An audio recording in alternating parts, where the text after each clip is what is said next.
अथ कृष्णाष्टकम्। ॐ अस्मद्गुरुभ्यो नमः। वसुदेवसुतं देवं कंसचानूरमर्दनं देवकी परमानन्दं कृष्णं वन्दे जगद्गुरुम्। अतसी पुष्पसङ्काशम् आरणोपुरशोभितम् रत्नकङ्कणकेयूरम् कृष्णं वन्दे जगद्गुरुम्। कुटिलालकसंयुक्तम् पूर्णचन्द्रनिभाननम् विलसत्कुण्डलधरम् कृष्णं वन्दे जगद्गुरुम्। मन्दारगन्धसंयुक्तम् चारुहासं चतुर्भुजम् बर्हिपिञ्छावचूडाङ्गम् कृष्णं वन्दे जगद्गुरुम्।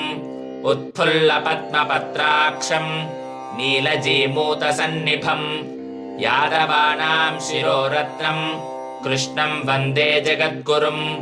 रुक्मिणीकेलिसंयुक्तम् पीताम्बरसुशोभितम् अवाप्ततुलसीगन्धम् कृष्णं वन्दे जगद्गुरुम्। गोपिकानां कुचद्वन्द्व कुङ्कुमाङ्कितवक्षसम् श्रीनिकेतं महेश्वासम् कृष्णं वन्दे जगद्गुरुम्।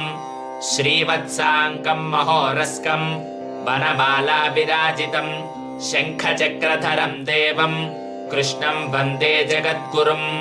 कृष्णाष्टकमिदं पुण्यं प्रातरुत्थाय यः पठेत् कोटिजन्मकृतं पापं स्मरणेन विनश्यति।